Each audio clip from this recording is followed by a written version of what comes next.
De l'autre côté, le CD est sorti, le CD se trouve chez tous les bons disquaires, il y en a encore, sur les plateformes numériques aussi. On parle de la mort, comment on en parle aux enfants surtout. J'ai le plaisir d'accueillir dans quelques secondes Olivia Auclair.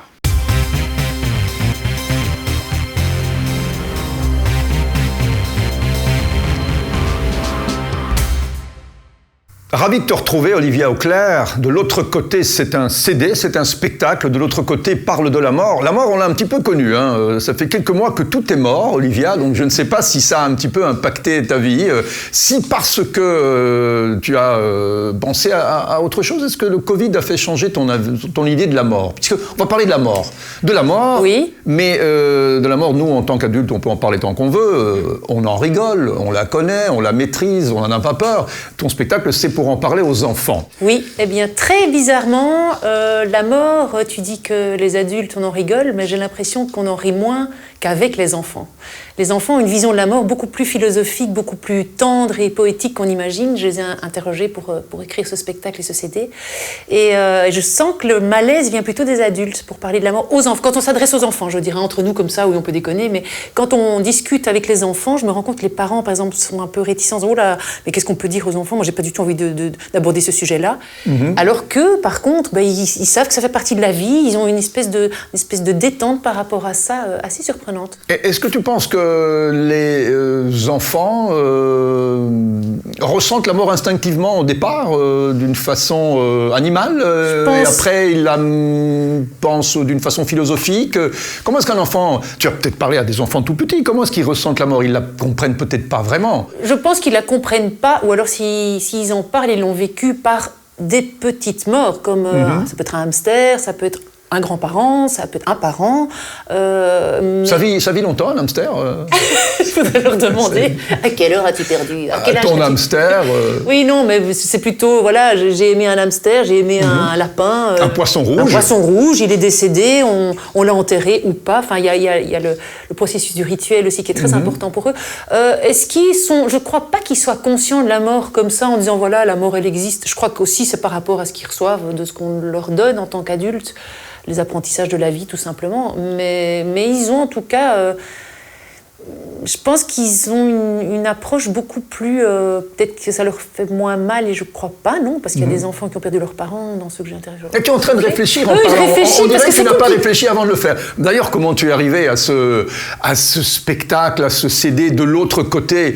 D'ailleurs, de quel côté on est nous? On de quel côté c'est là-bas? Où on est dans l'échelle du temps? Parce que s'il y a beaucoup de vie, peut-être qu'on est quelque part en chemin et que... Peut-être, mais de l'autre côté, ça peut être de l'autre côté avant la naissance et de l'autre côté après notre mort. Donc, et cet autre côté est peut-être le même. Je ne sais pas, je pose des questions en fait.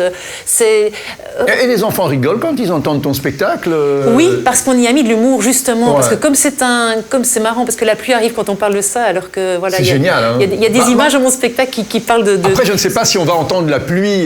L'ingénieur du son va tout faire pour qu'on l'entende. À fond, maintenant il est obligé de mettre... À mon avis, il va mettre même des tonnerres, tu vois, et des éclairs, mais il pleut pour l'instant. Il pleut pour l'instant. Ouais. C'est pas un effet, c'est pas du fake, comme on dit. Non. En fait, pour répondre à ta question, qui était donc, c'était quoi?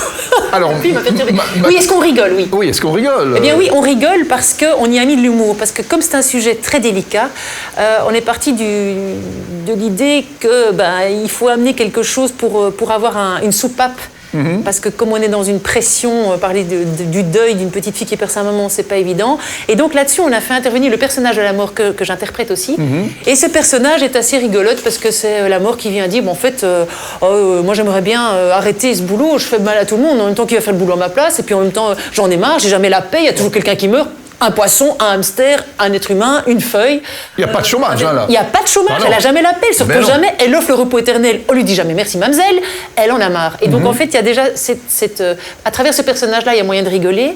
Et puis, il y a aussi, c'est plus un hymne à la vie qu'un spectacle sur la mort, en fait. C'est un parcours de chemin, de deuil. Oui, il n'y a pas d'humour noir. Tu peux pas faire de l'humour noir avec les enfants. Le cynisme ne passerait pas difficilement. Non, pas du tout. Mais par contre, il y a de la poésie. Tu te rappelles que dans les années 30, on faisait pleurer les enfants, il y avait la chanson chanson réaliste. Je ne sais pas si tu te souviens, on a tous pleuré quand on était petits avec C'est aujourd'hui dimanche. Oh là là, ouais, Alors là, je vais voir ma maman, elle est morte à l'hôpital. Donc il y a eu une époque où on s'amusait aussi à faire pleurer les gens sur la mort d'une maman. Donc c'est toujours l'enfant face à la mort de sa maman qui est insupportable. Bambi, c'est la même chose. Carrément. Mais alors ici, on est parti sur l'idée qu'on ne nie pas la douleur qu'une mort provoque, parce que c'est l'histoire d'une petite fille qui perd sa maman. C'est douloureux. On décrit les différents chocs par rapport à un apprentissage comme celui-là. Le choc, le déni, la tristesse, la colère, toutes ces étapes-là pour faire son deuil.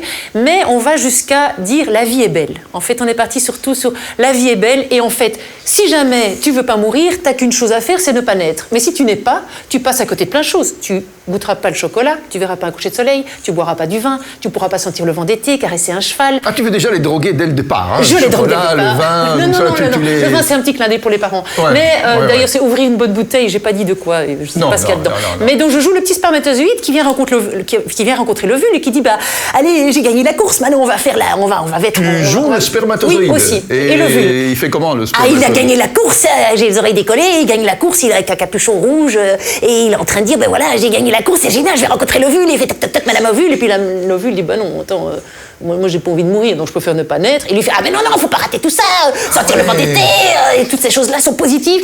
Et en fait, c'est un peu... c'est quand même pas mal d'être en vie, parce que si tu passes à côté de toutes ces choses-là, bah oui, d'accord, tu meurs pas, mais tu ne nais pas non plus, donc tu ne goûtes pas le plaisir de la vie. Ouais, donc quelque part... Est-ce que c'est clair tout ce que j'ai dit? Oui, non, c'est clair, mais tu sais, ça ouvre d'autres questions que je vais pas, évidemment... 3 heures d'interview avec Michel. Non, justement, on va terminer là-dessus. Parce que c'est vrai que si la vie est un miracle, si la vie est sacrée, ce petit spermatozoïde qui frappe et l'ovule qui ouvre, et puis arrive la vie, l'hymne à la vie va jusqu'au bout de l'hymne à la vie. Alors si tu vas jusqu'au bout d'une philosophie comme ça, tu dépasses le cadre de la vie, de la mort, mais de quel droit avons-nous le droit de tuer le spermatozoïde et l'ovule? Bon, là, je vais dans un autre discours. Là, tu vas dans un... c'est pas le même spectacle du tout. Non, là, par contre, la réponse à presque ta question, c'est que la mort vient même dire elle-même, en fait, il y a les souvenirs, il y a la vie, il y a l'amour, et l'amour est toujours plus fort que moi. Ouais. Et cette pauvre mort... C'est vrai, l'amour est plus fort que la mort? Ben oui, je pense. Toujours? Est-ce que la mort aime l'amour? On va dire oui, la pauvre. Oui. Ouais, mais il n'y a personne qui l'aime. Mais qui fait l'amour à la mort? Ah! Personne. Personne. C'est vrai. On ne sait pas. Donc la mort est frigide alors? On ne sait pas. La mort n'enfante pas. Là, tu sors du contexte. Je tiens à préciser que c'est un spectacle pour les enfants. Michel a dérapé. Ouais. Il dérape toujours, on le sait. mais la mort qui vient dire l'amour est toujours plus fort que moi, c'est une façon de montrer s'il y a des souvenirs, si on pense aux personnes qui ne sont plus là mais qui nous ont fait du bien et qu'on n'oublie pas. Je pense que l'amour est toujours plus fort que la mort. Olivia Auclair, chanteuse, comédienne, qui remonte sur scène maintenant malgré le Covid.